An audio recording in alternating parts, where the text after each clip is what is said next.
Eddie Mitchell, de son vrai nom, Claude Moine, né le 3 juillet 1942 dans le 9e arrondissement de Paris, en France, est l'une des icônes de la musique et du cinéma français. Avec plus de 6 décennies de dévouement au rock'n'roll, à la musique de crooner et aux jeux d'acteurs, il a laissé une marque profonde sur le public.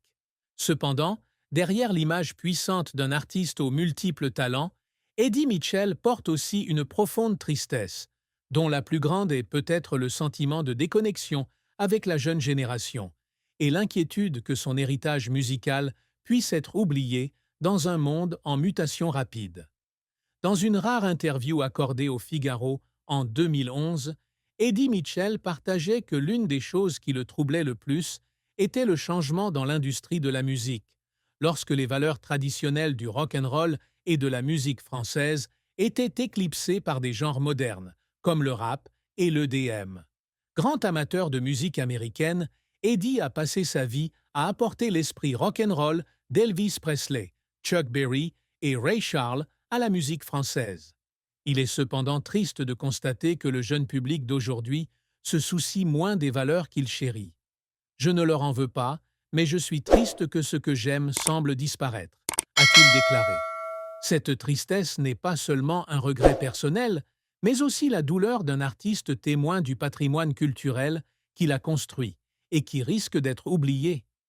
Un autre aspect de cette tristesse réside dans les difficultés de la vie personnelle, surtout dans les premières années. Eddie a grandi dans un quartier ouvrier de Belleville, à Paris, où il a dû faire face à des contraintes financières et d'opportunités. Son père, banquier, et sa mère, ouvrière d'usine, ne soutenaient pas vraiment les rêves musicaux de leur fils. Selon son autobiographie Petit Claude, 2003, Eddie se sentait seul sans le soutien de sa famille, et il a dû trouver sa propre voie dans le dur monde du divertissement. Ce sentiment d'isolement, même des décennies plus tard, lui a laissé une cicatrice mentale. De plus, la pression de la célébrité et la responsabilité de maintenir l'image d'un artiste toujours fort font également partie de la tristesse. Eddie cachait souvent ses moments de vulnérabilité pour maintenir son image de schmoll, un surnom que lui ont donné ses fans, rappelant le style cool et insouciant des stars d'Hollywood.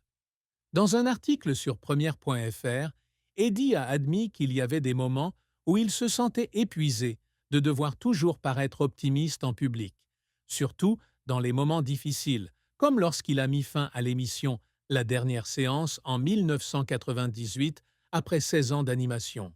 En bref, la plus grande tristesse d'Eddie Mitchell était une combinaison de peur de voir son héritage musical oublié, d'un sentiment de solitude depuis ses débuts et de la pression de maintenir une image publique forte.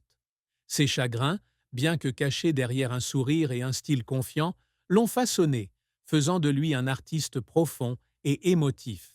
La carrière d'Eddie Mitchell est un voyage de plus de 60 ans, d'un chanteur de rock'n'roll adolescent à une icône aux multiples talents de la musique, du cinéma et de la télévision française. Avec plus de 50 albums, des dizaines de rôles d'acteurs et de nombreuses émissions de télévision, Eddie a connu un grand succès, mais a également fait face à des échecs et à des moments de larmes en raison de ses efforts constants. Eddie Mitchell a commencé sa carrière musicale à la fin des années 1950, lorsqu'il a rejoint le groupe Les Chaussettes Noires à l'âge de 14 ans.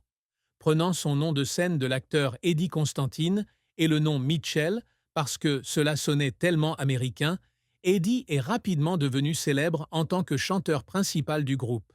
Selon Wikipédia, les Chaussettes Noires se sont produites au club du Golf Drouot à Paris avant de signer avec Barclay Records, et en 1961, elles avaient vendu 2 millions de disques, devenant ainsi le premier groupe de rock'n'roll français à connaître un succès grand public.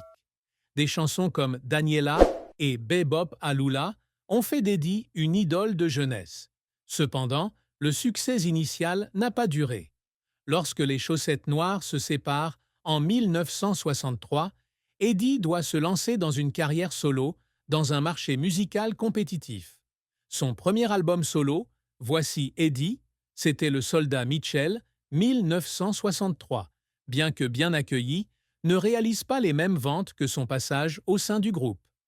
Eddie a confié un jour à Petit Claude que cette période avait été l'une des plus difficiles, où il avait dû faire face à la pression de prouver qu'il était plus qu'une simple star adolescente. Il y avait des représentations où le public était clairsemé, et Eddie pleurait dans les coulisses, se demandant s'il avait le talent pour continuer. Un autre échec mémorable fut celui d'Eddie lorsqu'il tenta de conquérir le marché international. Note.